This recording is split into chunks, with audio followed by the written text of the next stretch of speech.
Be present because today's movie is one of the scariest. Welcome to Short Movie Channel.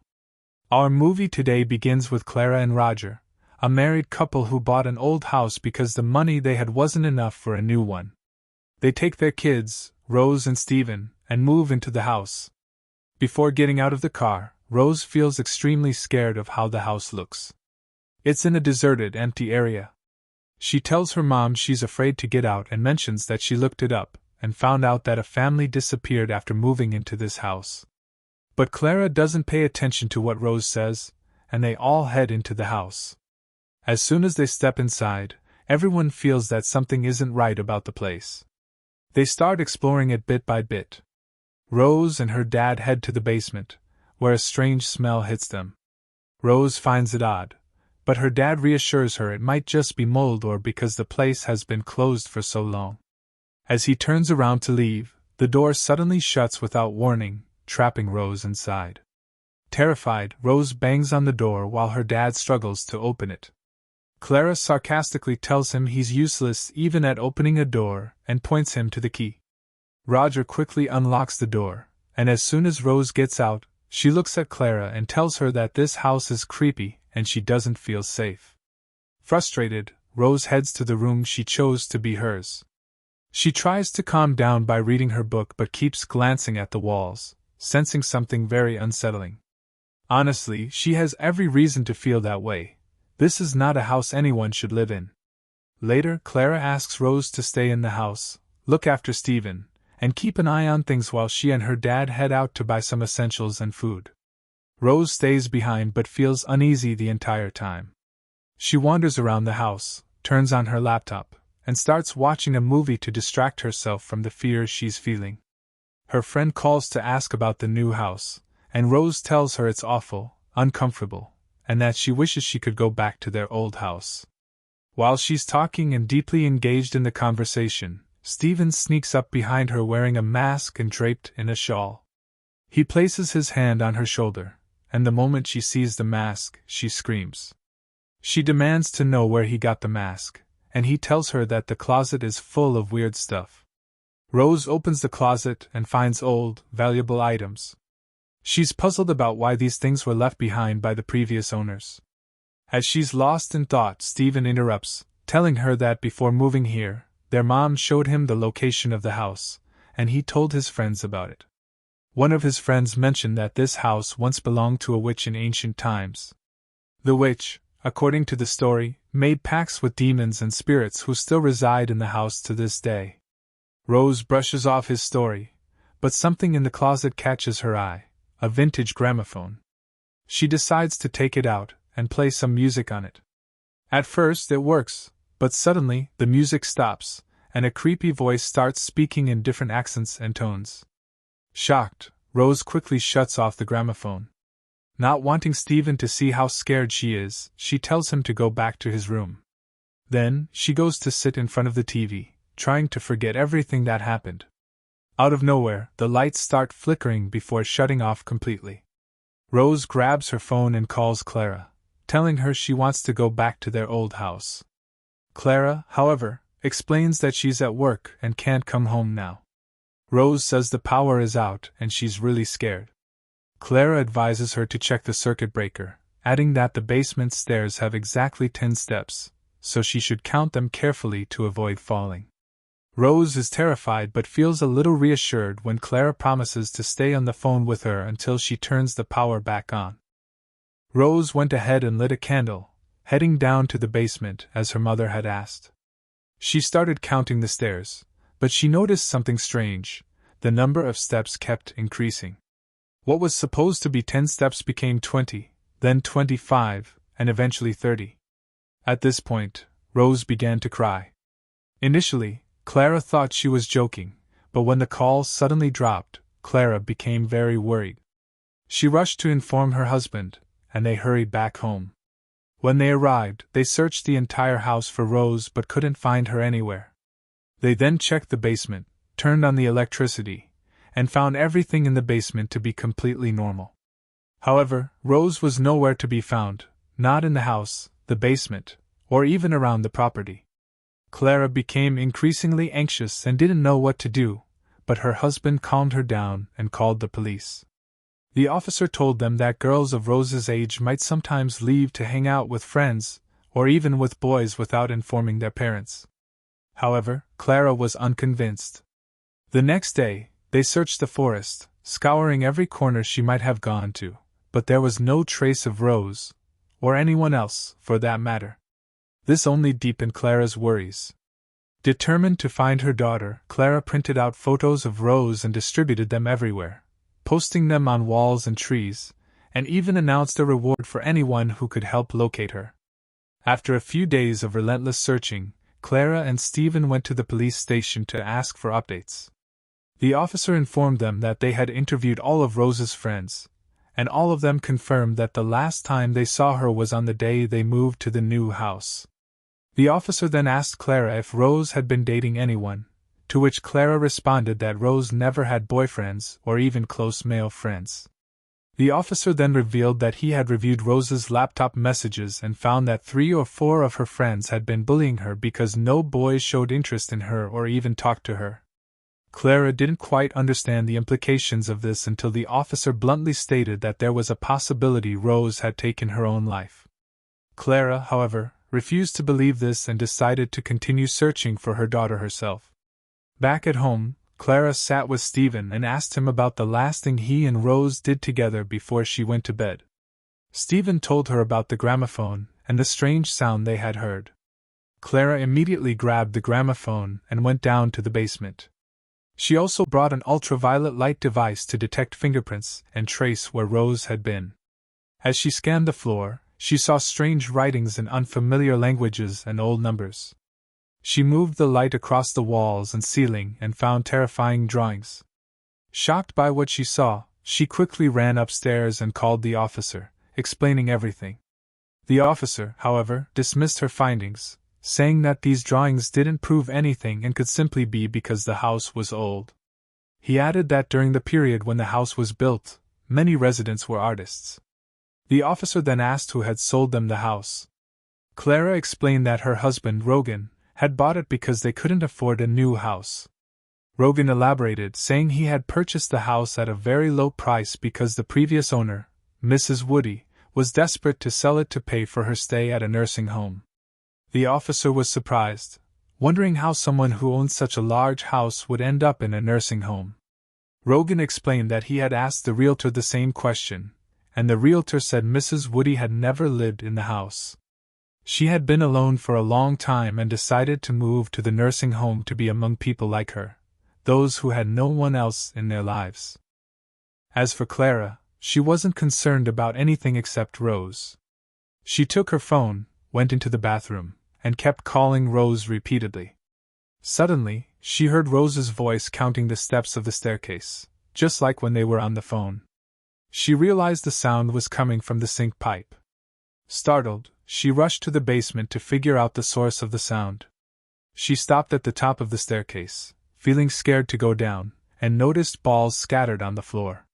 She nudged one with her foot. The ball kept rolling down several steps, which surprised Clara because the basement was supposed to have only 10 steps. She immediately left without going further down. That night, she stayed up thinking about the symbols and drawings she saw in the basement. She also checked all the doors in the house and found similar drawings and numbers on them. Clara contacted the person responsible for selling the house between Mrs. Woody and her husband. He told her he didn't know much about the house other than that it was old, and that he had never met Mrs. Woody. He also mentioned that she was the daughter of the doctor who built the house. Clara photographed all the symbols on the doors and went to her workplace.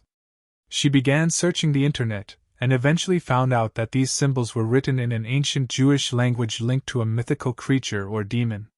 This discovery left Clara even more confused, and she returned home unsure of what to do. She noticed the gramophone that her daughter had turned on the day she disappeared and decided to turn it on herself. Meanwhile, Stephen was sitting in front of the TV. Suddenly, without warning, he stood up and started walking toward the wardrobe, counting out loud as he moved. Clara grew anxious about him, so she followed him and saw him standing in front of the wardrobe, counting until he reached 29.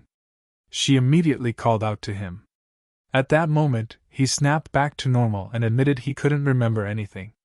He had no idea why he was standing in front of the wardrobe or why he was saying 29. The last thing he remembered was sitting and watching TV.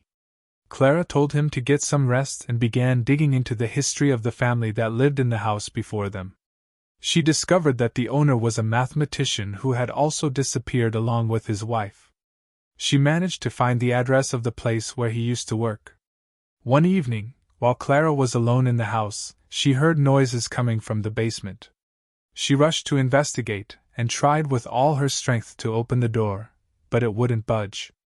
She decided to look through the peephole and was terrified to see a scary eye staring back at her. She stumbled backward, scared out of her mind. She decided not to enter the basement again but couldn't resist her curiosity. She opened the basement door to take a look, and as soon as she stepped inside, the door slammed shut behind her. She heard terrifying noises and dropped her phone out of fear. Luckily, her husband Rogan arrived, opened the door, and she told him everything that had happened, adding that she suspected this was what had happened to Rose. However, Rogan dismissed her claims, believing she was delusional from grieving their daughter. Rogan went down to the basement to retrieve the phone and found strands of hair at the bottom of the stairs. He picked them up, puzzled. The next day, Clara went to the university where the mathematician had worked and asked about him. She met Dr. Arj, who was a close friend of his. Clara explained everything that had happened and showed him pictures of the numbers and puzzles she had found. Dr. Arj explained that these were not spells or puzzles but a highly complex mathematical equation that could potentially lead to other realms beyond our world. He explained that everything in our lives is connected to mathematics, that every letter and every person has a corresponding number, and that the lower realms are linked to ours through these numbers. He also mentioned that this was all documented in the Book of Al-Jabarti. Clara asked him to try solving the equation and let her know if he uncovered anything. After that, Clara returned home and sat down again, searching online for the history of the house. During her search, she contacted Dr. Arg, who informed her that the equation was missing a specific number, making it incredibly difficult to solve. He also explained that this equation had appeared before in a house in Canada, where everyone inside mysteriously disappeared, just like what happened to Woody's family and her daughter. Meanwhile, Stephen was sitting as usual, watching TV, when he suddenly heard a strange noise coming from the closet. He quickly ran toward it to see what was going on, only to be shocked by the sight of his sister Rose inside the closet. Her face was pale and marked with strange symbols.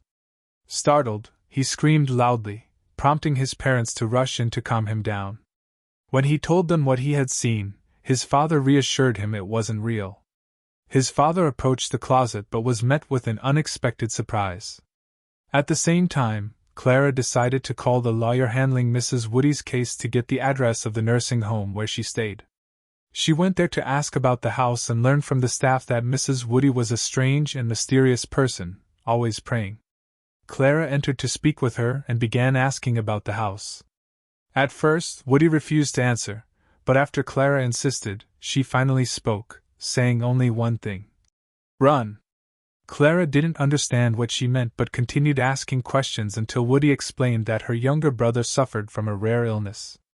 Their father, being a mathematician, tried to find a cure by creating an equation to summon demons. He summoned one of the leaders of the demons to heal his son. But suddenly, without warning, everyone in the house vanished. When Clara asked Woody why she didn't disappear with them, Woody explained that she had been staying at a friend's house that night. When she returned the next day, she found her family gone. She searched for them everywhere until she discovered the truth about the incantation her father had performed. He had not only summoned the demon but also connected the house to a dark, infernal world. Woody repeated her warning. "You have to run." Frightened, Clara hurried back home to tell her husband everything that had happened. He revealed that he had been researching the numbers and symbols on the doors online, and discovered they were markings used for summoning demons. He also found out that the house was built on a structure tied to supernatural entities. Meanwhile, Stephen was playing with a small drone when he suddenly lost control of it. The drone flew into the storage room, and Stephen followed it. but as he descended the stairs, he started hearing screams around him. Terrified, he screamed back. Clara and Rogan heard him and rushed to the storage room, but they couldn't find him there. Clara lost control of her emotions and didn't know what to do. Then, they heard Stephen's voice coming from his room. When they went in, they found him inside the closet, seemingly heading toward another place. Clara quickly pulled him out and tried to wake him, but she noticed strange symbols on his body, including the Star of David, which is associated with demon worship. Stephen's body started levitating in the air, emitting strange noises. Clara looked at her husband for help, but he had lost control of himself and started counting numbers backward. Suddenly, the closet door opened on its own, and they heard a strange sound. The lights went out, plunging the house into darkness. Clara decided to go down to the basement but discovered the staircase extended endlessly, far beyond its usual length. She eventually reached a door.